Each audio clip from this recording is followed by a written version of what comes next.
තෙරුවන් සරණ ප්‍රාර්ථනා කරනවා සියලුම දෙනාට.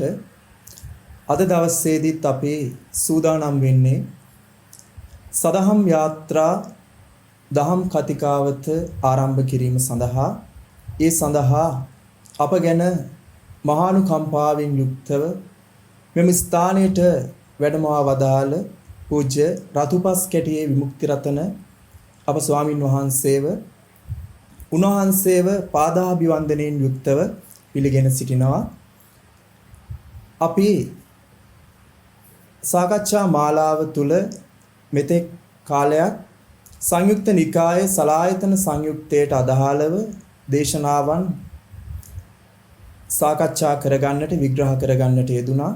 අද දවසේදී අපි සලායතන සංයුක්තයේ සංයුක්ත නිකායේ යමක වග්ගයට අදාළව උප්පාද සූත්‍රය සහ ဒုတိ ය උප්පාද සූත්‍ර දේශනාව විග්‍රහයක් විදිහට අපත් සමග සම්බන්ධ වෙලා සිටින පූජ්‍ය රතුපස් කැටියේ විමුක්ති රතන ස්වාමින් වහන්සේගේ විග්‍රහයක් විදිහට ඒ සැබෑ බුද්ධ වචනය ඉස්මතු කරගන්නට පිටුවහලක් වෙන අන්දමින් මේ සූත්‍ර දේශනාවට අදාළ විග්‍රහයක් සිදු කිරීමට තමයි අපි සූදානම් වෙලා සිටින්නේ. බුදුරජාණන් වහන්සේ උපත ගැන පෙන්වන සුවිශේෂී සූත්‍රයක් විදිහට පෙන්වන මෙම උප්පාද සූත්‍ර විග්‍රහයට අදාළව මෙම සූත්‍ර විග්‍රහය කර ගැනීම උදෙසා අද දවසේ සඳහැති දායකත්වයේ දරන්නට යෙදෙනවා එංගලන්තයේ පදිංචි ශානු ඩයස් මහත්මිය. එතුමියගේ පූර්ණ අනුග්‍රහය සහිතව අද දවසේදී අපි මෙම සාකච්ඡාව සඳහා යොදා ගන්නට යෙදෙන උප්පාද සූත්‍ර විග්‍රහයට අදාළව ඒ බුද්ධ වචන ඉස්මතු කරගන්නට යෙදෙන තැනදී බුදුරජාණන් වහන්සේ පෙන්වන මේ උපත කියන කාරණාව පිළිබඳව යෝ භික්ඛවේ චක්කුස්ස උප්පාදෝ තිති අබිනික්බන්ති පාතුභාවෝ දුක්ඛස්සෝ උප්පාදෝ රෝගානං තිති ජරා මරණස්ස පාතුභාවෝ යෝ සෝතස්ස යෝ ගානස්ස යෝ ජීවහාය යෝ කායස්ස යෝ මනස්ස උප්පාදෝ තිති අබිනික්බන්ති පාතුභාවෝ දුක්ඛස්සෝ උප්පාදෝ රෝගානං තිති ජරා මරණස්ස පාතුභාවෝ යෝචකෝ භික්ඛවේ චක්කුස්ස නිරෝධෝ වූපසමෝ අත්තංගමෝ දුක්ඛස්සෝ නිරෝධෝ රෝගානං වූපසමෝ ජරා මරණස්ස අත්තංගමෝ සෝතස්ස නිරෝධෝ වූපසමෝ අත්තංගමෝ දුක්ඛස්සෝ නිරෝධෝ රෝගානං වූපසමෝ ජරා මරණස්ස අත්තංගමෝ යෝගානස්ස ජීවහාය කායස්ස මනස්ස නිරෝධෝ වූපසමෝ අත්තංගමෝ දුක්ඛස්සෝ නිරෝධෝ රෝගානං වූපසමෝ ජරා මරණස්ස අත්තංගමෝ කියලා බුදුරජාණන් වහන්සේ මේ දේශනාව තුළ විග්‍රහයක් කරනවා. එහි අර්ථකථනය බැලුවයින් පස්සේ මේ උපත පිළිබඳ බුදුරජාණන් වහන්සේ පෙන්වනවා මහණෙනි ඇසෙහි යම් ඉපදීමක් පැවැත්මක් නිපැත්මක් පහළවීමක් වේනම් මේ දුකෙහි ඉපැදීමයි රෝගයන්ගේ පහළවීමයි ජරා මරණයෙහි පහළවීමයි කනෙහි නාසයෙහි දිවෙහි කයෙහි යම් සිතෙහි යම් කිසි ඉපැත්මක් පැවැත්මක් නිපැත්මක් පහළවීමක් වේනම් දුකෙහි ඉපදීමයි රෝගයන්ගේ පැවැත්මයි ජරා මරණයෙහි පහළවීමයි කියලා බුදුරජාණන් වහන්සේ මේ සූත්‍රයේ විග්‍රහ කරනවා. ඒ වගේ මහණෙනි ඇසෙහි යම් නිරෝධයක් ව්‍යාපශමයක් අත්ංගමයක් වේනම් මේ දුකෙහි නිරෝධයයි රෝගයන්ගේ ව්‍යාපශමයක් ජරා මරණයෙහි අත්ංගමයක් කනෙහි යම් නිරෝධයක් වේනම් ජරා මරණය අත්ංගමයයි නහයෙහි යම් දිවෙහි කයෙහි මනෙහි නිරෝධයක් වේනම් ජරා මරණෙහි එහි අත්ංගමයයි කියලා බුදුරජාණන් වහන්සේ විග්‍රහ කරනවා. එහෙනම් මේ සූත්‍රයට අදාළ බැලුවයින් පස්සේ අපිට මේ පෙන්වන්නේ උපත විදිහට පෙන්වන තැනදී අපි දරාගෙන ඉන්නවා උපත කියන කාරණාව පුද්ගලයේ මෙලොවට බිහි වෙන තැනින් තමයි අපි උපත ගැන කතා කරන්නේ. හැබැයි සැබෑ බුද්ධ වචනයට අනුකූලව සහ මේ විග්‍රහය දිහා බැලුවයින් පස්සේ අපිට හිතෙන්නේ පුද්ගලයෙක් තුල හටගත් ආයතනික අත්දැකීමක් තුල මේ ලෝකයට බිහි වෙන පුද්ගලයෙක් විදිහට අපිට මේ සූත්‍ර පිටකය තුල මේ ග්‍රන්ථය තුල මෙහිම ගත්තොතින් අපිට එහෙම දෙයක් පේනවා. එතකොට මේ ලෝකයට පහළ වෙන්නේ මිනිස්සෙක් විදිහට, සත්වයෙක් විදිහට ඇසක් කනක් නාසයක් දිවක් කයක් මනක් දරාගත්ත සත්වයෙක්ද කියන තැන අපි විග්‍රහ කරගන්නට අවශ්‍ය වෙනවා. මොකද උපාදය පිළිබඳව අපි යම්කිසි නුවණකටපත් නොවන තාක්කල්ම අපි ඒ බුද්ධ ශාසනය තුල අතරමං වූ ඒ බුද්ධ වචනය සොයා ගැනීමට නොහැකි තැනටපත් උන යම්කිසි කෙනෙක් බවට පත් වෙලා මේ බුද්ධ ශාසනයේ වටිනා අවස්ථාව අපිට ලබා ගන්නට පුළුවන් තැනකටපත් වෙන්න අපිට සිදු වෙන්නේ නැහැ. එහෙමනම් අපි බලමු මේ උපාද සූත්‍ර දේශනාවට අදාළ අද අප සමග සම්බන්ධ වෙලා සිටින අතිපූජනීය රතුපස් කැටියේ විමුක්ති රතන ස්වාමින් වහන්සේගෙන් මේ බුද්ධ වචනයට අනුකූලව මේ සූත්‍ර පිටකයේහි අන්තර්ගත මේ කාරණාවන් කොහොමද අපි ගලපා ගන්නෙ? කොහොමද අපි අවබෝධයක් තෙක් මේ වචන ටික කොහොමද අපි අවබෝධයක් විදිහට දරාගන්නේ? එයින් කොහොමද අපි මේ උපදීම කියන කාරණාව විග්‍රහයක් විදිහට අවබෝධයක් විදිහට ලබා ගන්නේ කියන තැනදී ස්වාමීන් වහන්සේ අවසරයි මේ සූත්‍ර දේශනාවට අදාළව ගත්තොතින් අපිට එනවා මේ සූත්‍රය බලනකොටම මව් කුසකින් උප්පත්තිය ලබන කුඩා දරුවෙක්ගේ උපතක් විදිහට තමයි අපිට මෙතන මේක පේන්නේ. බැලූ බැලමට අපිට පේනවා ඇසක් කනක් නාසයක් දරාගත්ත කුඩා දරුවෙක් මේ ලෝකයට බිහි වෙනවා කියන තැනින් අපිට යම්කිසි චිත්ත රූපයක් ලැබෙනවා මේ උපත ගැන කතා කරනකොටම. අවසරයි ස්වාමීන් වහන්සේ මේ සූත්‍ර දේශනාවට අදාළව බුදුරජාණන් වහන්සේ උපත විදිහට පෙන්වුවේ මේ ඇසෙහි උපත විදිහට එවැනි උපතක්ද කියන කාරණාව අප ගැන අනුකම්පාවෙන් යුක්තව වහන්සේ වදාරමසේක්වා කියලා ඉල්ලීමක් කරනවා. අවසරයි ස්වාමීන් වහන්සේ ගැන විග්‍රහයක් කරන්න ලෙස. හැමදිනාටම තෙරුවන් සරණ ප්‍රාර්ථනා කරනවා. අපිට උපාද සූත්‍රය තුල මේ සඳහන් වෙන්නේ ඇස කන නාසය දිව ශරීරයේහි ඉපැද්මක් තියෙනවා නම් ඒක රෝගයන්ගේ පහළවීම, ජරා මරණයන්ගේ ඉපැද්ම, දුකෙහි පහළවීම විදිහට. ඇසෙහි යම් නොහොට ගැනීමක් තියෙනවා නම්, කන නාසය දිව ශරීරයේහි නොහොට ගැනීමක් තියෙනවා නම්, ඒ නොහොට ගැනීම ජරා මරණයන්ගේ දුකෙහි පහළ නොවීම විදියට. එතකොට අපි මෙතනදී තේරුම් ගන්නට උවමනා පැතිකඩවල් දෙකක් තියෙනවා. දුකෙහි කියලා කිව්වට පස්සේ අපිට දුක විස්තර කරනකොට පංච උපාදානස්කන්ධයේ දුක විදිහට ධර්මයේ විග්‍රහ වෙනවා. දුකෙහි පහළවීම විදිහට අපිට ගන්න පුළුවන් එහෙමනම් පංච උපාදානස්කන්ධේ පහළවීම.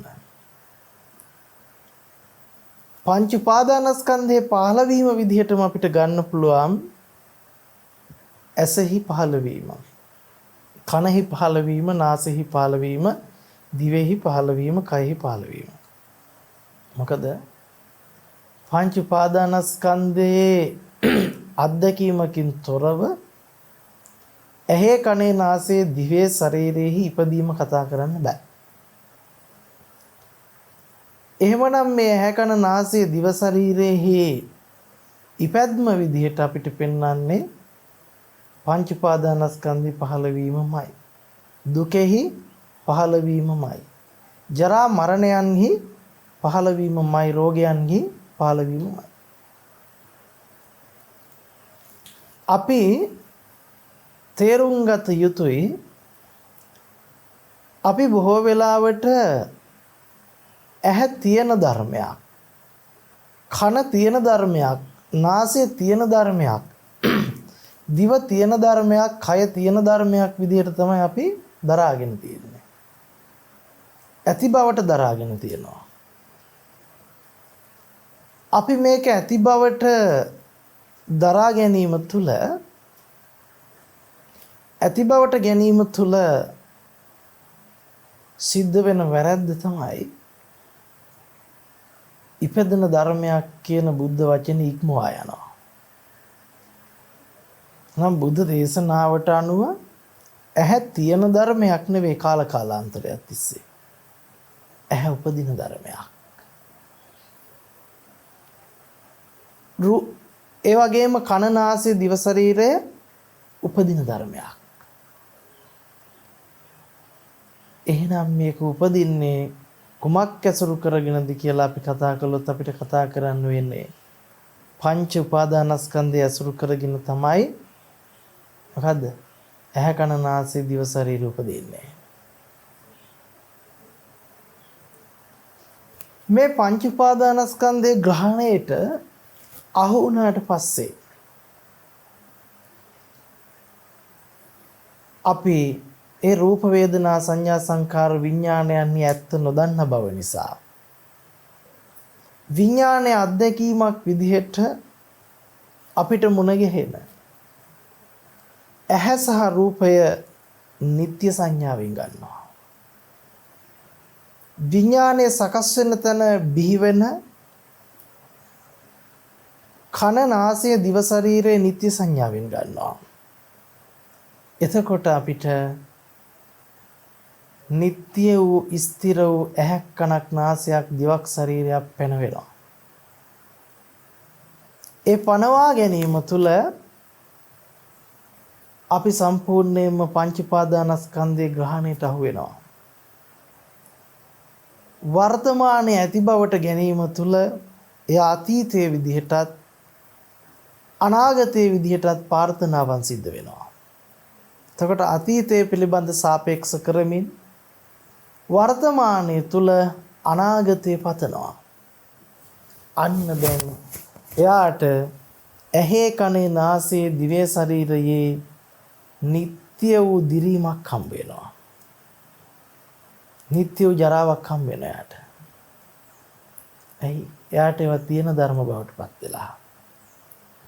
ඇති තැන හම්බ වෙලා. එයාට තේරෙන්නේ නැහැ. මේ ඇති බවට හම්බ උනේ පංච උපාදානස්කන්ධයේ අත්දැකීමක් විදිහට බව. පංච උපාදානස්කන්ධ ලෝකයේ තුල පහළ වෙන ඇහත් රූපයත් අතර අතරමං වෙලා. දැන් ඔහු හිතෙනවා රූප බලන, සද්ද අහන, ගන්ධ විඳින නාසය, දිව, කය ස්ථිරයි කියලා. එහෙම නැත්නම් ඇහක් කනක් නාසයක් දිවක් ශරීරයකින් යුද්ධ පුජ්‍යලේ ලෝකයේ රූප සද්ද ගන්ධ රස ස්පර්ශ භුක්ති විඳින්මින් ජීවත් වෙන බවට යා දෘෂ්ටිගත වෙනවා. දැන් මේ දෘෂ්ටිය තුළ ඉඳලා කටයුතු කරනකොට මොකද වෙන්නේ? ඔහුට සාපේක්ෂ බව පැනවෙනවා. කලින් මගේ හැම මෙහෙම තිබුණා දැන් මෙහෙම වෙලා කියලා ජරා මරණයන්ගේ සමුදයට අහු වෙනවා. දුකෙහි සමුදයට කොටු වෙනවා. පංච උපාදානස්කන්ධේ ග්‍රහණයට නතු වෙනවා. දැන් ඔහු ජරා මරණයන් එක්ක රෝගයන් එක්ක දුකත් එක්ක සැරිසරනවා. ඉතින් එතකොට අපි කල්පනා කරගන්න ඕන පංච උපාදානස්කන්ධේ පහළවීම තුළ ඇත්ත නොදන්නකම නිසා ඔහුට මව් කුසින් උපදින જાතිය මුණ ගැහෙනවා. ඔහුට නිත්‍ය වූ අම්මා තාත්තා සහිතව නිත්‍ය වූ දරුවෙක් මේ ලෝකෙට ඉපදුනා කියන තැන මුණ ගැහෙනවා. ඒක තමයි අවිද්‍යාවේ ස්වභාවය. එසේ මුණ නොගැහෙන්නේ නම් ඒ ප්‍රඥාවේ ස්වභාවය. ඔහු දන්නවා අම්මා විදිහට තාත්තා විදිහට මම විදිහට මේ වෙස්වලාගෙන තියෙන රූප වේදනා සංඥා සංකාර විඥාන පහේ අත්දැකීම බව. එහෙම නොදන්නා තාක්කල් රූප වේදනා සංඥා සංකාර විඥානයන්හි අත්දැකීමක් විදිහට ලැබෙන ඇහි පහළවීම, ඇහි ඉපැද්ම, කනේ ඉපැද්ම, නාසයේ ඉපැද්ම, දිවේ ඉපැද්ම, කයේ ඉපැද්ම, මනසේ ඉපැද්ම පිළිබඳ නුවණක් නැහැ. එයාට තේරෙන්නේ නැහැ මේක පච්චුප්පන්න ධර්මයක් බව. තේරෙන්නේ නැහැ, අවබෝධයක් නැහැ විඥානයේ ඇති කල්ලි පහළ වෙන නාම රූප ධර්මයක් බව. ඒ අවබෝධය නොමැතිකම නිසාම, අනවබෝධය නිසාම ලෝක සංඥාවට වැටෙනවා. පුජ්‍යල සංඥාවට වැටෙනවා. ඇහැ සහිත, කන සහිත, නාසය සහිත, දිව සහිත, කය සහිත, මනස සහිත පුජ්‍යලයක් විදිහට ඔහු මුලාවටපත් වෙනවා. දැන් නැති දෙයක් ඇති විදිහට දරාගත්තා. මේක තමයි අවිද්‍යාව. එහෙමනම් මේ දරාගෙන තියෙන්නේ මොකද්ද? රෝගයක්මයි. මේ දරාගෙන තියෙන්නේ ජරා මරණයක්මයි. මේ දරාගෙන තියෙන දුකක්මයි. ඇයි? මේ දරාගත්තේ පංච උපාදානස්කන්ධය. කොපමණ ඔහු මේක දරාගෙන ඒක ඇති බවට ගත්තත් ඒක ඇති බවට නැති නිසා, ඒක අන්පරිදිම වෙන නිසා, කියන්නේ ඒක අඤ්ඤතා භාවයට යනවා. කොයිතරම් ඇත කියලා ගත්තත් ඇති බවට ගන්නට බෑ, අන්පරිදි වෙනවා.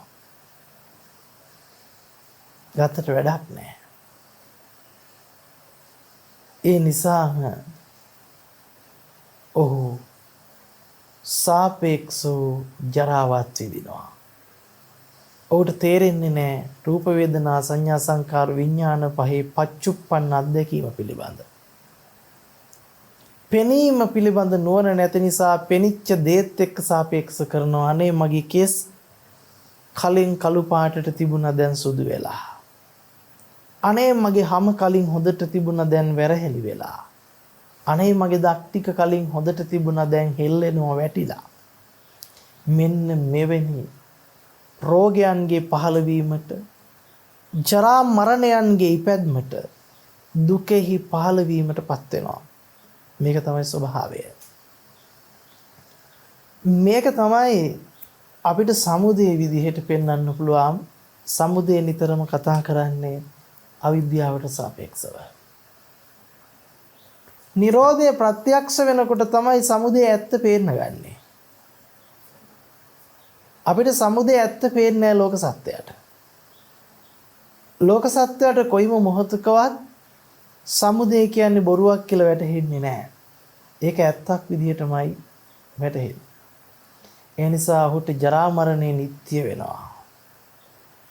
ඔහුට රෝගයන් නිට්ටය වෙනවා. ඔහුට දුක නිට්ටය වෙනවා. නමුත් ප්‍රඥාවෙන් දකින කෙනා දකිනවා මේකේ නිරෝධය. ඔහු දකිනවා මේ ඇහි පහළවීම විඥාන නාම රූපයන්ගේ පහළවීම බව, පංච උපාදානස්කන්ධයේ පහළවීම බව ඔහුට තේරෙන්න පටන් ගන්නවා. ඔහුට දැනෙන්න පටන් ගන්නවා විඥානයේ ඇති කල්හිමයි ඇහි පහළවීම කතා කරන්න පුළුවන්කම තියෙන්නේ. කනේ පහළවීම ගැන කතා කරන්න පුළුවන්කම තියෙන්නේ. නාසයේ පහළවීම ගැන කතා කරන්න පුළුවන්කම තියෙන්නේ. දිවෙහි පහළවීම ගැන කතා කරන්න පුළුවන්කම තියෙන්නේ. කයෙහි පහළවීම ගැන කතා කරන්න පුළුවන්කම තියෙන්නේ. මනසෙහි පහළවීම ගැන කතා කරන්න පුළුවන්කම තියෙන්නේ. එහෙම නැතුව ඇහැ කන නාසය දිව ශරීරය යම් තැනක පිහිටපු ධර්ම නෙවෙයි. විඥානය ඇති කල්හිම අත්දකින්න ධර්මයක්. ඔහු බලනවා මේ පහළ විච්ච ඇහැ විඥානයේ සකස් වීම ඇති කල්හිම සකස් වුණා. මේ සකස් වෙන විඥානේ කාටවත් නතර කරන්න බෑ. අල්ලන්න බෑ. පවත්වන්න බෑ. නිට්ටය නේ අස්තිර ධර්මයක්. ඒ විඥාණය ආවේ කොහෙන්ද කියලා කියන්න බෑ. යන්නේ කොහෙටද කියලා පෙන්වන්න බෑ. ඒ විඥානයේ අත්දැකීම සමගම ඇහි අත්දැකීම ලබනව නැති වෙනවා. අපි නැති වෙනවා කියලා කිව්වට අසුරු සැනකටවත් අපිට කියන්න බෑ නැති වෙලා ගිහිල්ලා කොහේ හරි තියනවා කියලා. එහෙමනම් අපිට සැකයක් තියෙනවා. මොකද්ද? මේක ඇති වුණාම නම් මේක නැති වෙලා ගිහින් යම් තැනක තියෙන්න ඕන.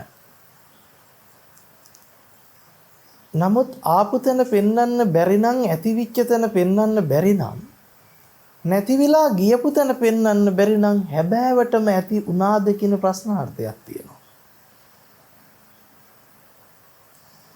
හැබෑවටම ඇති වුණා නම් ඇතිවිච්ච දේ රඳන්න ඕන. ඇතිවිච්ච දේ කොහේ හරි තිබිලා එන්න ඕන. නැතිවිච්ච දේ කොහෙට හරි යන්න ඕන. නමුත් බලනකොට එහෙම දෙයක් හොයන්නම බෑ. විඥානයේ පහළ වීම ඇද්ද පෙනීම කියන දැනගැනීමත් එක්කයි එහි පැද්ම. ඒ දැනගැනීම නැති තැන එහි පැද්මක් නැහැ. කල්පනා කරලා බලනවා එහෙමනම් මේ ඇහැ අනිත්‍ය වූ ධර්මයක්මයි. මේක යම් තැනක තියෙන ධර්මයක් නොවේ. මේක යම් තැනක තියෙන ධර්මයක් නොවේ. මේක නිරෝධ ධර්මයක්මයි. සකස් වුණා වාගේ පෙන්වන නමුත් සකස් සිච්ච තැනක් හෝ ආපු තැනක් යන තැනක් පෙන්වන්න බෑ.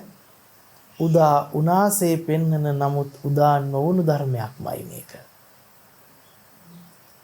අන්නය ඒ විදිහට ඇසෙහි නිරෝධය සාක්ෂාත් කරනවා. දැන් ඔහුට ඇහැ නිසා එන්න තියෙන ජරා මරණ දුක නැහැ. ඔහුට ඇහැ නිසා එන්න තියෙන රෝග බිය රෝග දුක නැහැ. ඇහැ නිසා පහළ වෙන්න තිබුණු රෝගයන්ගේ පහළවීම නැති වෙනවා. ඇස ඇති කල්ලිම ඇසට බැහැගෙනයි ඇහෙහි රෝගයන්ගේ පහළවීම කතා කරන්නට වෙන්නේ. ඇස ඇති කල්ලි ඇසට බැහැගෙනමයි ඇසෙහි ජරා මරණය ගැන කතා කරන්නට වෙන්නේ. ඇස ඇති කල්ලි ඇසට බැහැගෙනමයි ඇසෙහි දුක ගැන කතා කරන්නට වෙන්නේ. දැන් නිරෝධය සාක්ෂාත් වෙනකොට ඇහැ මූලික කරගෙන එන්න තිබුණා නම් දුක.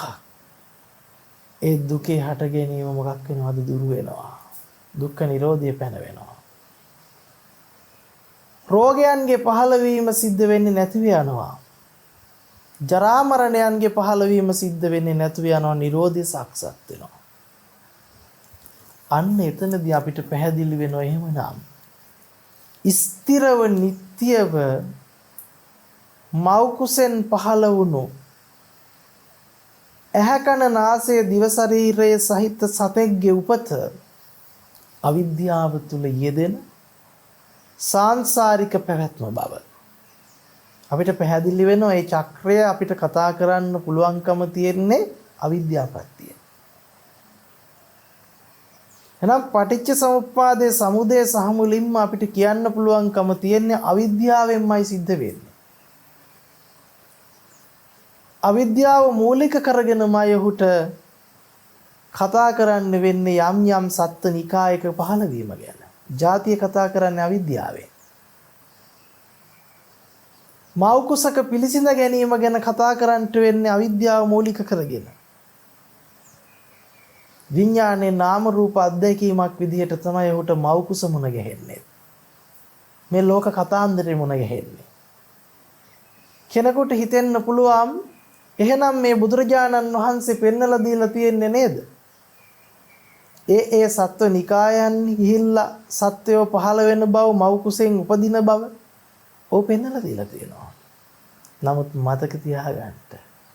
ඒ බුදුරජාණන් වහන්සේ පෙන්වපු කාරණාව පවා අපි අත්දකින්නේ කොහෙන්ද? පංච උපාදානස්කන්ධය අත්දැකීමක් විදිහට. එහෙනම් භාග්‍යතුන් වහන්සේ බුද්ධ වචනේ වැරදිලා නැහැ. අපේ දැක්මටයි වැරදිලා තියෙන්නේ. පංච උපාදානස්කන්ධය ලෝකයේ බව භාග්‍යවතුන් වහන්සේම පෙන්නනවා නම් ඒ ලෝකයේ ගැන මොනවා කතා කළත් ඒ කතා කරන්නේ පංච උපාදානස්කන්ධය අත්දැකීමක් තුළින් බව මතක තියාගන්න. අපිට ලෝක සූත්‍රය ගත්තත් ලෝකය පෙන්වන්නේ කොහෙන්ද? පංච උපාදානස්කන්ධ ලෝකය. එතකොට අග්ගඤ්ඤ සූත්‍ර දේශනාව තුළ ලෝකයේ ඉපදීම, ලෝකයේ පහළවීම, ස්වයං ජාතයන්ගේ පහළවීම ගැන පෙන්නනවා. ලෝකය හැදෙන හැටි පෙන්වනවා මේ ඇයි පෙන්වන්නේ කියලා අහන්න පුළුවන්. හරි. ඒ පෙන්වන්නේ කර්මානුරූපව අවිද්‍යාව තුල ලෝකේ බිහි වෙන චක්‍රය. ඒ අවිද්‍යාව මූලික කරගත් කර්මානුරූප ගමන. ඒ අවිද්‍යාව මූලික කරගත් පැවැත්ම සකස් කරන ලෝකයේ පිළිබඳවයි භාග්‍යතුන් වහන්සේ පෙන්නන්නේ. ඉතින් ඒවා නැතයි නොකියන්නේ. මේ ධර්මය අවබෝධ වුණයි කියලා නැතහන්තයට වැටෙන්නේ නැහැ. කර්මයේ කර්මඵලය පිළිගන්නේ නැතුව ඉන්නේ නැහැ.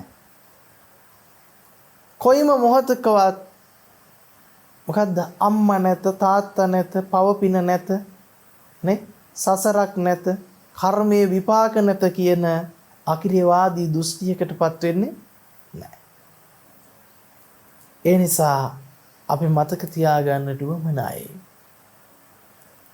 මෙතනදී මේ සත්වයා පුජ්‍යලයා විදිහට ඇහැකන නාසය දිව ශරීරය දරාගත් කෙනෙක්ව අපිට මුණ ගැහෙනවා නම් ඒ සියලු මුණ ගැසීම් ටික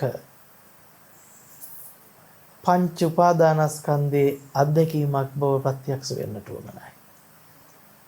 එතකොට සමුදය ලෝකයට අයිති බවත් සමුදය තුල රෝගයන්ගේ පහළවීම ජරා මරණයන්හි ඉපැද්ම දුකේ ඉපැද්ම ඇති බවත් නිරෝධයේ ප්‍රඥාවෙන් ගෝචර කරගත යුත්තක් බවත් ඒ ලෝකෝත්තර ධර්මයක් බවත් නිරෝධය තුල ජරා මරණයන්ගේ පහළවීම හෝ රෝගයන්ගේ පහළවීම හෝ දුකෙහි පහළවීම අපිට කතා කරන්නට බැරි බවත් අපිට පුළුවන්කම තියෙනවා මේ සූත්‍ර දේශනාව ඇසුරු කරගෙන විග්‍රහ කරගන්නට.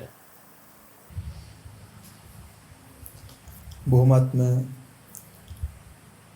ගැඹුරු විග්‍රහයක් උන්වහන්සේ විසින් උපාද සූත්‍රයට අදාළව සිදු කරන්නට යෙදුනා. වහන්සේට බොහොමත්ම ස්වාමින් වහන්සේ උපත පිළිබඳව අපි දරාගෙන ඉන්නේ මතයන් ඛණ්ඩනය කරමින් ඒ සැබෑ බුද්ධ වචනයට අනුකූලව උපත පිළිබඳව පංච උපාදානස්කන්ධය පිළිබඳව අපිට විග්‍රහයක් විදිහට උන්වහන්සේ බොහොමත්ම සැකෙමින් විග්‍රහ කරගන්නට යෙදුනා. ඒ වගේම ස්වාමින් වහන්සේ මේ සූත්‍රයට අදාළවම ဒုတိ ය උපාද සූත්‍ර විග්‍රහය පිළිබඳ බැලුවොතින් ඒකේ පෙන්නනවා යෝ භික්කවේ රූපාණං උපාදෝ තිති අබිනික්බන්ති පාතු භාවෝ දුක්ඛස්සෝ උපාදෝ රෝගාණං තිති ජරා මරණස්ස පාතු භාවෝ යෝ සද්ධානං ගන්ධාණං රසාණං පොට්ටබ්බාණං ධම්මාණං උපාදෝ තිති අබිනික්බන්ති පාතු භාවෝ දුක්ඛස්සෝ උපාදෝ රෝගාණං තිති ජරා මරණස්ස පාතු භාවෝ යෝචකෝ භික්කවේ රූපාණං නිරෝධෝ වූපසමෝ අත්තංගමෝ දුක්ඛස්සෝ නිරෝධෝ රෝගාණං වූපසමෝ ජරා මරණස්ස අත්තංගමෝ යෝ සද්ධානං යෝ ගන්ධානං යෝ රසානං පොට්ටබ්බානං ධම්මානං නිරෝධෝ වූපසමෝ අත්තංගමෝ දුක්ඛස්සෝ නිරෝධෝ රෝගාණං වූපසමෝ ජරා මරණස්ස අත්තංගමෝති කියලා බුදුරජාණන් වහන්සේ සූත්‍ර දේශනාව තුළ පෙන්නනවා. එහි අර්ථකථනය ගත්තොතින් මහණෙනි රූපයන්ගේ යම් ඉපැත්මක් පැවැත්මක් නිපැත්මක් පහළවීමක් වේනම් මේ දුකෙහි ඉපදීමයි. රෝගයන්ගේ පැවැත්මයි ජරා මරණෙහි පහළවීමයි ශබ්දයන්ගේ ගන්ධයන්ගේ රසයන්ගේ ස්පර්ශයන්ගේ ධර්මයන්ගේ යම් ඉපැත්මක් පැවැත්මක් නිපැත්මක් පහළවීමක් වේනම් මේ දුකෙහි ඉපදීමයි රෝගයන්ගේ පැවැත්මයි ජරා මරණෙහි පහළවීමයි කියලා බුදුරජාණන් වහන්සේ පෙන්නනවා. ඒ වගේම මහණෙනි රූපයන්ගේ යම් නිරෝධයක් ව්‍යප්ෂමයක් අත්ංගමයක් වේනම් මේ දුකෙහි නිරෝධයයි රෝගයන්ගේ ව්‍යප්ෂමයයි ජරා මරණෙහි අත්ංගමයයි ශබ්දයන්ගේ ගන්ධයන්ගේ ස්පර්ශයන්ගේ අත්ංගමයයි මේ දුකෙහි නිරෝධයයි රෝගයන්ගේ ව්‍යප්ෂමයයි ජරා මරණෙහි අත්ංගමයයි කියලා බුදුරජාණන් වහන්සේ පෙන්වනවා. ඒතර ස්වාමීන් වහන්සේ අපි ආධ්‍යාත්මික ආයතන පිළිබඳව තමයි අපි කතා කරේ උපාද සූත්‍රයට අදාළව ආධ්‍යාත්මික ආයතන කොහොමද මේ ඉපදීම කියන තැනදී අපි ගලපා ගන්නෙ කියලා. ඒතර මේ සූත්‍රයට අදාළව බැලුවොතින් මෙතන විග්‍රහ වෙනවා අපි ඇස මුල් කරගෙන බාහිරයක් කෙරෙහි රූපයක් විදියට ශබ්දයක් ගන්ධයක් රසයක් ස්පර්ශයක් ධම්මයක් විදියට පුද්ගලයෙක් ලබන අත්දැකීමක් විදියට තමයි අපිට මේ පුද්ගල ස්වરૂපය ගැන කතා කරනකොට, ඒ අත්දැකීම ගැන කතා කරනකොට අපි ධර්මයේ නොදන්නා තැනදී අපි ගලපා ගන්න එවැනි තැනකින්. ඒතර මේ බුදුරජාණන් වහන්සේ පෙන්වන පරිදි රූපයන්ගේ ඉපැත්මක් පහළවීමක් උනේදෙහි රෝගයන්ගේ පැවැත්මයි ජරා මරණයෙහි පහළවීමයි කියලා බුදුරජාණන් වහන්සේ පෙන්වන. ඒ වගේම කොටින්ම දුකෙහි ඉපදීම විදිහට පෙන්වනවා. ඒතකොට ස්වාමීන් වහන්සේ අපිට මේ දුක කියනකොටම එන්නේ යම්කිසි රෝගාබාධයක් හැදිලා එයින් පීඩිත වෙලා ඉන්න අවස්ථාවකදී අපිට දැනෙන දුක. මරණ මොහොතේදී අපි මරණයට පත්වෙච්ච අපේ නෑදෑ හිත මිත්‍රාදියෙක් දිහා බලලා එයින් ලබා ගන්නා යම්කිසි අත්දැකීමක් තමයි අපි මරණය දුකක් විදිහට අපි දරාගෙන ඉන්නේ. ඒතර බුදුරජාණන් වහන්සේ පෙන්නන මේ ජරා මරණය සහ මේ දුක කියන එක වහන්සේ පෙන්වන පංච උපාදානස්කන්ධයයි දුක. එතකොට අපි මෙතෙන්දි මේ පෙන්නන දුක විදිහට පෙන්නනකොට අපිට අර තමන්ගේ අම්මා තාත්තා මිය පරලොව ගිහිල්ලා හෝ යම්කිසි ව්‍යාධියකට පත්වෙච්ච අවස්ථාවකදී අපිට දැනෙන දුක විදිහට ගන්න බැරිද කියලා බොහෝ දෙනෙක් අපෙන් ප්‍රශ්න කරනවා. මොකද අපි සාකච්ඡාවන් වලදී ඒ අවස්ථාවන් වලදී බොහෝ දෙනෙක් එවැනි අදහස් දක්වන ස්වාමීන් වහන්සේ. ඒ වගේම මේ රූපේ නිරෝධයක් වෙනවා නම් මේ නිරෝධයම තමයි ජරා මරණයේ නිරෝධයේ විදිහට බුදුරජාණන් වහන්සේ මේ සූත්‍ර දේශනාව තුළ පෙන්වනවා. අවසරයි ස්වාමීන් වහන්සේ මේ ගැන වහන්සේගේ ගැඹුරු විග්‍රහයක් බලාපොරොත්තු වෙනවා. ඔව් එතනදී රූප, ශබ්ද, ගන්ධ, රස, ස්පර්ශ ධම්මයන්හි පහළවීමක් ඇද්ද? මේක අපිට පෙන්වනවා දුකේ පහළවීම විදිහට. රෝගයන්ගේ හට ගැනීම විදිහට, ජරා මරණයන්ගේ පහළවීම විදිහට. රූප, ශබ්ද, ගන්ධ, රස, ස්පර්ශයන්හි අත්දැකීමක් අපිට කවදාකවත් තනිය ලබන්න බෑ. ඒ ලබන හැම මොහොතකදීම මතක තියාගන්න ඕන විඥානයේ සකස් වීම තියෙනවා. එහෙම නැත්නම් පංච උපාදානස්කන්ධේ සකස් වීම තියෙනවා. පංච උපාදානස්කන්ධේ සකස් වීම තුළ විඥානයේ අත්දැකීමක් විදිහට තමයි අපි ඇහැ රූපේ අත්දැකීම ලබන්නේ. කොටින්ම කිව්වොත් විඥාණයෙන් තමයි අපිට ඇහැ පනවන්නේ, රූපේ පනවන්නේ, ක්‍රියාවලිය පනවන්නේ. දැන් කෙනෙකුට හිතෙන්න පුළුවන් මේ මව් කුසෙන් නිපදිච්ච කෙනා ජරාවටපත් වෙලා මැරෙන තැන මරණය නෙවෙයිද කියලා. වහන්සේ අහුවා වගේ. අපිට මෙහෙම උත්තරයක් දෙන්න පුළුවන් එතනට. අපි හිතමු තමන්ගේ අම්මගේ මරණය මරණයක් නොවේද කියලා අහුවා වගේ. ඒක නෙවෙයිද මේ මරණය? ඒක නෙවෙයිද මේ ජරාවටපත් වීම? හරි. අපි රූපය කියන දේ විග්‍රහ කරගන්න විදිහත් එක්ක තමයි ඒක බලපාන්නේ. එතකොට රූපය කියලා කිව්වම අපි මතක තියාගන්න ඕන අම්මා විච්ච රූප, තාත්තා විච්ච රූප, දුව පුතා විච්ච රූප කියන එක නෙවෙයි රූපය කියන්නේ. රූපය කියනකොට අපිට ගන්න පුළුවන් වර්ණ රූප, ශබ්ද රූප, ගන්ධ රූප, රස රූප, පොට්ටබ්බ රූප කියන සියලු රූප ටික. අපිට කිසිම කලක නිත්‍ය සංඥාවෙන් රූපේ ඇති බවට ගිහිල්ලා අම්මා තාත්තා දුව පුතා පනව ගන්නවා හැර හේතුඵල න්‍යායට අනුකූලව බැලුවම අපිට එවැනි පනවා ගැනීමක් කරන්නට පුළුවන් කමක් නැහැ. අපිට යම් රූපේ අත්දැකීමක් ඇද්දේ අත්දැකීම ලබන්නට වෙන්නේ පෙනීම, ඇහිීම, දැනීම, දැන ගැනීම කියන විඥානයේ පහළවීම ඇති කල්හිමයි. එතකොට මේ විඥානයේ සකස් වීම නැති කල්හි අපිට මුළු මහත් රූප, ශබ්ද, ගන්ධ, රස, ස්පර්ශයන් හිම අත්දැකීම නැති වෙලා යනවා. ලබන්න බැරිව යනවා. දැන් අපිට පැහැදිලි නිත්‍ය වූ තනි ඒකක වශයෙන් වෙන් කරලා අපිට රූප, ශබ්ද, ගන්ධ, රස, ස්පර්ශ පනවන්න බෑ. නමුත් අවිද්‍යා සහගත ලෝකයට නිත්‍ය වූ රූපයක් හම්බ වෙනවා. ඒ රූපය ඇසුරු කරගෙන නිත්‍ය වූ රූප ඇසුරු කරගත්ත සද්ද හම්බ වෙනවා. ගන්ධ හම්බ වෙනවා. දැන් අපි අම්මම උපමාවට ගත්තොත් ඔහුට අම්මා විච්ච රූපයක් පැනවෙනවා. පෙනීම ඇසුරු කරගෙන සකස් වෙන ඇහැ රූපයේ අත්දැකීම ඔහුට අම්මා විච්ච රූපයක් වෙනවා. ඒ විතරක් නෙවෙයි. විඥානය ඇසුරු කරගෙන සකස් වෙන කන ශබ්දයේ අත්දැකීම ඔහුට අම්මගේ හඬ බවට පත් වෙනවා. ඒ විඥානයේ නාම රූප අත්දැකීම අම්මගේ සුවඳ බවට පත් වෙනවා. මේ අම්මා ළඟින් එන සුවඳ, ජීවන සුවඳ. මේ අම්මගේ ස්පර්ශය බවට පත් වෙනවා. යම් කෙනෙක් අම්මගෙන් අපි හිතමුකෝ කිරි බිව්වා කියලා. අම්මාගේ කිරි රසය බවට පත් වෙනවා. ඉතින් එතකොට ඒ නිත්‍ය සංඥාව තුළ අම්මා විච්ච රූප සද්ද ගන්ධ රස ස්පර්ශයන්ගෙන් සකස් වෙච්ච නිත්‍ය දෙයක් මුණ ගැහෙන්න පටන් ගන්නවා. දැන් මෙන්න මේ මුණ ගැසීම ඇතුළේ මොකද්ද තියෙන්නේ?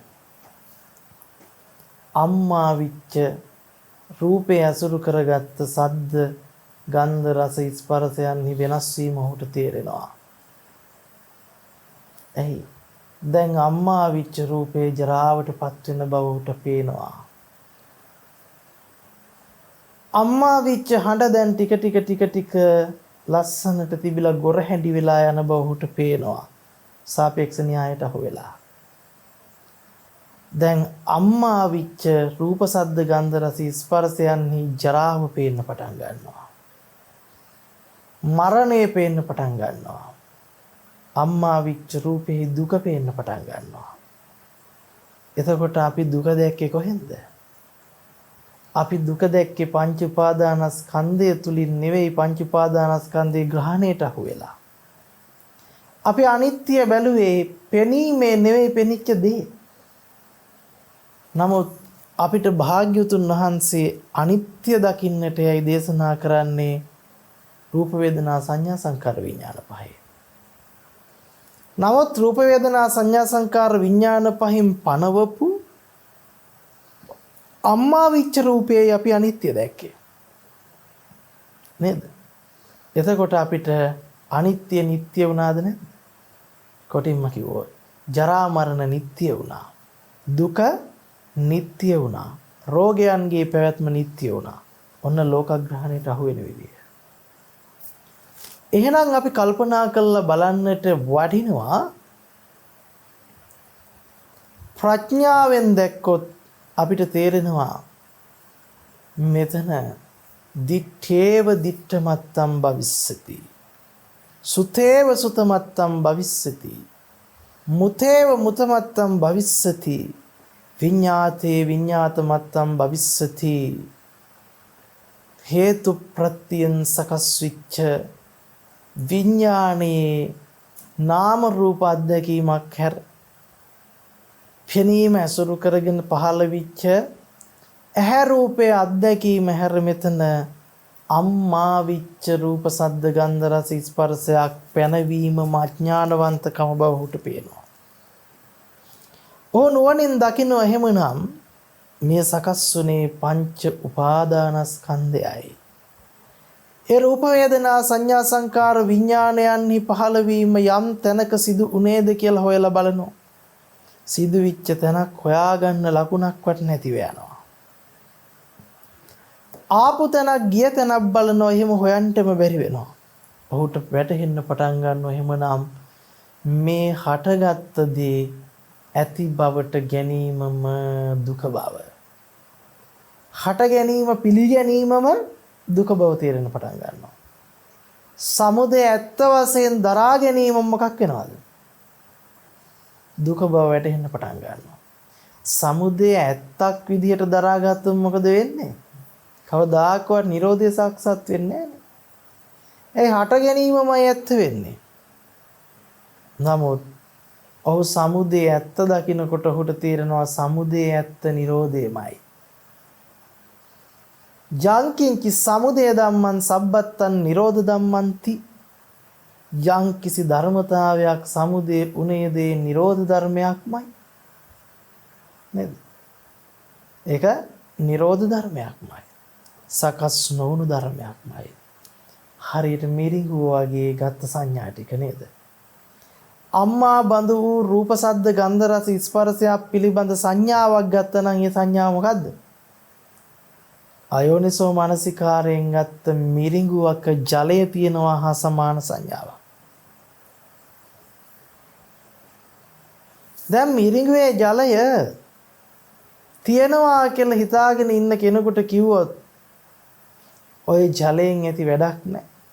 ඔක මහා බොරුවක් කියලා. තරහ යයිද නැද්ද? ඇයි ඔහු හිතන් ඉන්නේ ජලය තියෙනවා කියලා? ඔහු හීන දකින්නේ තියෙන ජලයෙන් බොහෝ දේ කරන්නේ.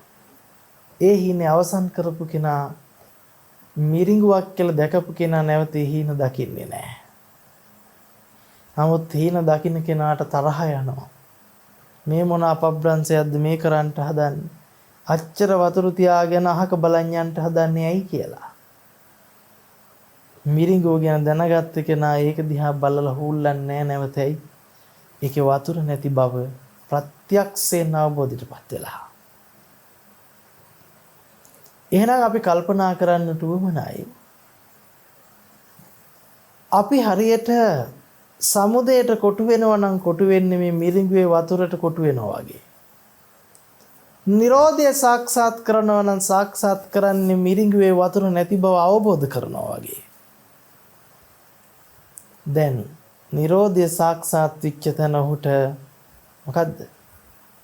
වතුර තියනවා කියන තැන ඇසුරු කරගෙන සංකල්පනා ගොඩ නගලා අන්තිමට නැති වෙනකොට දුක් වෙන්න තිබුණු අවස්ථාව මගේ හැරෙනවායි.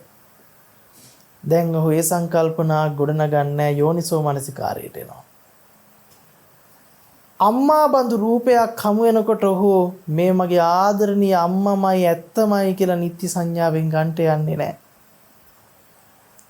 ඔහු එහි පවතින විඥාන නාම රූපයන් සිඳගෙන ඒක ඇත්ත දකින්න පටන් ගන්නවා. එදාට ඔහුට අම්මා නිසා එන්න තිබුණා නම් දුකක්. අම්මගේ ජරා මරණය, අම්මගේ රෝගය නිසා ඔහුට එන්න තිබුණා නම් දුකක්. ඒ දුක සමනය වෙන්න පටන් ගන්නවා. ඇයි? අනේ මගේ ආදරණීය අම්මා ලෙඩ වුණා කියන තැනින් සාපේක්ෂ වූ දුකට යාපත් වෙන්නේ නැහැ. ඊට නුවණ තියෙනවා. ඔහු මොකක් කරනවද? ඒ දුක කෙරෙහි මොකක් වෙනවද? නිරපේක්ෂ වෙනවා. සාපේක්ෂ වෙන්නේ නැහැ. නුවණින් යුක්තව පංච උපාදානස්කන්ධේ නිරෝධය අත්දකිනවා. ඒ නිරෝධය රූපයේ, සද්දේ, ගන්ධේ, රසේ, ස්පර්ශේ නිරෝධයයි. ඒ නිරෝධය රෝගයන්ගේ නිරෝධයයි. ඒ නිරෝධය ජරා මරණයන්හි නිරෝධයයි. ඒ නිරෝධය දුකෙහි නිරෝධයයි. ඔන්න එහෙමනම් අපිට ජරා මරණයන් නිසා නේද? ලෝකේ නිසා ලෝකෙන් එන්න තිබුණා නම් දුකක්, ඒ දුක් ටික නැති වෙනවා. දැන් එතකොට අපි මෙතනදී දුක නැති කළේ අම්මා නැති කරලාද? නෑනේ. අම්මා නැති කළා නෙවෙයි. අපි දුක නැති කරේ රූප සද්ද ගන්ධ රස ස්පර්ශයන් නැති කරලාද? ඇහැ කන නාසය දිව ශරීරය නැති කරලාද? නෑ. දැන් නමුත් ඇහි නිරෝධය දුකේ නිරෝධයේ විදිහට බුදු දේශනාවේ තියෙනවා. නේ? කන නාසය දිව ශරීරයේ නිරෝධය දුක්ඛ නිරෝධයේ විදිහට පනවනවා. නිරෝධය කියන්නේ නැති කිරීම නම් මොකක් වෙනවද? ඇහැ කන නාසය දිව ශරීරයෙන් නැති කරලා නිවන් දකින්න වෙන්නේ. එතකොට නැති කරන්න වෙන්නේ ඇති බවට ගත්තොත් නේද? ඇති භවය තුල තියෙන බොරුව අවබෝධ වෙනකොට මිරිඟුවේ වතුර අවබෝධ වුණාසේ නැවත වතුර නැති කරන්න ඕනේ. වතුර බොන්න පුළුවන් කියන සංකල්පයෙන් මිදෙන්න නම් මිරිඟුවේ වතුර නැති කරලා පුළුවන් ද මිදෙන්න? කවදාවත් කරන්න බැරි වැඩක් ඒ. ඇයි කරන්න බැරි? මිරිඟුවේ වතුර නැති නිසා. නැති වතුරක් කෙසේනම් නැති කරන්නටද නේද? නැති වතුරක් කෙසේනම් නැති කරන්නටද? කොයි විදිහට නම් නැති කරන්නටද? කොහොමනම් නැති කරන්නටද? ඒක කොයිම විදිහකටවත් කොයියන් ආකාරයකටවත් සිද්ධ කරන්නට බැරි දෙයක්මයි. ඔන්න ප්‍රඥාවන්තයාට පේන්න පටන් ගන්නවා එහෙමනම් මේ කතා කරන්නේ තියෙන ඇහැක්, තියෙන කනක්, තියෙන නාසයක්, තියෙන දිවක්, තියෙන ශරීරයක් ගැන නෙවෙයි. අඥානවන්තයා හිතනවා හරි තියෙන ඇහැ, කන, නාසය, දිව, ශරීරය ඉවර වෙලා පොළවට පස් වුණාම ඇහැ නිරෝධයි, කන නිරෝධයි, නාසය නිරෝධයි, දිව නිරෝධයි, කය නිරෝධයි. දැන් එහෙනම් ඒ ඇහෙන් නැවත දුක එන්නේ නැහැ. ඒක තමයි මේ බුදුරජාණන් වහන්සේ කියලා තියෙන්නේ. ඒ කන නිසා එන්න ආයි රෝගයක් නැහැ. ඒ කනේ ආයි ජරා මරණයක් නැහැ. ඒක නිරෝධයි, යහවරයි. ආයි එන්නේ නැහැ කියලා ගලප ගන්න පුළුවන් කෙනෙක්. නේද? නමුත් ඒක කොයිතරම්නම් අඥානවන්ත ගැළපීමක්ද කියලා. ඔබට මේ පටිච්ච සමුප්පාද ධර්මයේ හේතුඵල න්‍යාය පැහැදිලි වෙනකොට තේරුම් යනවා. එහෙමනම් ඒ තෝරා ගැනීමමයි අපිට මෙතනදි කරන්නට උවමනා කරන්නේ. ආධ්‍යාත්මික ආයතනයන්ගෙත් බාහිර ආයතනයන්ගෙත් සමුදය සම්පූර්ණයෙන්ම අවිද්‍යාව මූලික කරගෙන සිද්ධ වෙන බව අපි දකින්න ඕන. ප්‍රඥාව මූලික කරගෙන නිරෝධය සාක්ෂාත් වෙනකොට ලෝකයෙන් මිදෙනවා. එහෙම නැත්නම් ඇහෙන් මිදෙනවා, රූපයෙන් මිදෙනවා, කනෙන් මිදෙනවා, ශබ්දයෙන් මිදෙනවා, නාසයෙන් මිදෙනවා, ගන්ධයෙන් මිදෙනවා, දිවෙන් මිදෙනවා, රසයෙන් මිදෙනවා, කයෙන් මිදෙනවා, පොට්ටබ්බෙන් මිදෙනවා, මනසෙන් මිදෙනවා, ධම්මයන්ගෙන් මිදෙනවා. එහෙනම් චක්කුසෝත ගාන දිව්‍යා කාය විඥාණයට කොටු වෙන්නේ නැතිව යනවා. විඥානේ ග්‍රහණයෙන් මිදෙනවා. ප්‍රඥාව පහළ වෙනවා. මෙන්න මෙතන අපිට රෝගයන්හි පහළ නොවීම, ජරා මරණයන්හි පහළ නොවීම, දුකෙහි පහළ නොවීම සාක්ෂාත් කරගන්නට පුළුවන්කම ලැබෙනවා. එහෙමයි සමිනාංශ. මම හිතන්නේ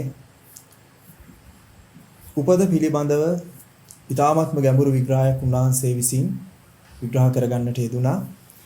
එයින් පැහැදිලි වෙනවා ඊ타ත්ම ගැඹුරටම අවිද්‍යාවට උපාදයක් වූ විද්‍යාවට අනුපාදයක් බවට පත් වූ මේ ඇස කන නාසය දිව කය සහ රූප ශබ්ද ගන්ධ රස ස්පර්ශ ධම්ම කියන මේ අවිද්‍යාව නිසාම අපි පුද්ගලයෙක් තුල සිදුවන ක්‍රියාවලියක් විදියට ලෝකයක් මමත් කියන ભેදය ඇතිවීමට බලපාන මේ අවිද්‍යාවමයි කියන තැනත් ඒ වගේම සමුදය තුලම නිරෝධය පිළිබඳවත් ඊ타ත්ම ගැඹුරින් උන්වහන්සේ දේශනා කරන්නට යෙදුනා. උන්වහන්සේට ඊ타ත්ම කෘතඥ වෙනවා අද දවසේදී අපත් සමග මේ හා සම්බන්ධ වෙලා ඊ타ත්ම ගැඹුරින් මේ දහම් සාකච්ඡාවක් විදිහට අපි නොදන්නා තැනින් කටයුතු කරන පිරිසක් විදිහට මේ ලෝක සත්‍යය උදෙසා ජාති ජරා මරණ ශෝක පරිදේව දුක්ඛ දෝමනස්යන්ගෙන් අත මිදීම උදෙසා අවබෝධය පිණිසම මේ විග්‍රහ කරන්නට යෙදුන ඒ ධර්මතාවයේ වහන්සේටත් ශක්තියක් බවට පත් වෙත්වා. ඒ වගේම තමයි අද දවසේදී මේහා සම්බන්ධ වෙලා සැදැහැති දායකත්වයේ දරන්නට යෙදෙනවා එංගලන්තයේ පදිංචි ශානු ඩයස් මහත්මිය. එතුමියගේ මුඛ්‍ය අරමුණ විදිහට පෙන්නනවා මැයි මාස 4 දිනට ජන්මදිනයේ සමරන කුසුම් ජයන්ති පෙරේරා මෑණියන් හා ආනන්ද ඩයස් පියාණන් හට කායික මානසික නිදුක් නිරෝගී සුවපත් භාවයේ පිණිසත් ධර්මාවබෝධයේ පිණිසත් මෙන් ජනිත වුණා වූ ඒ පුණ්‍ය ශක්තිය හේතුපකාරක ධර්මයක් බවටම පත් වෙත්වා කියලා ප්‍රාර්ථනා කරනවා. ඒ වගේම තමයි එතුමිය නමින් මිය පරලොවන්ට යෙදුනා වූ සතර වර්ගයේ සියලුම ඥාති කොට්ටාසයන්ට මේ ධර්ම දානමය පුණ්‍ය ශක්තිය අනුමෝදන් කරමි අනුමෝදන් වෙත්වා.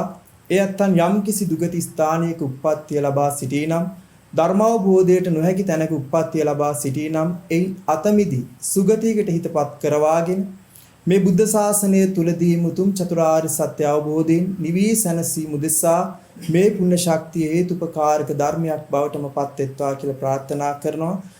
මේ ධර්ම දානමය කුසල කර්මය ඒ ඇත්තන්ගේම දෑතින් කරගත්තා වූ පුණ්‍ය ශක්තියක් විදියට දරා ගනිත්වා කියන ගමන්ම ඒ ඇත්තන්ට යම්කිසි බුද්ධ ශාසනයකදී හෝ මේ බුද්ධ ශාසනය තුලදීම උතුම් වූ චතුරාර්ය සත්‍ය අවබෝධ වීමට මේ පුණ්‍ය ශක්තිය අනුමෝදන් කරමි අනුමෝදන්ම වෙත්වා සතර වර්ගයේ සියලුම ඥාති කොටාසයන් මේ පින් දැක බලා සතුට සිත් ඇති කරගනිත්වා මේ හා සම්බන්ධුනේ සියලුම දෙනාත් ධර්මයේ ශ්‍රවණය කරන්නට යෙදුන අද දවසේ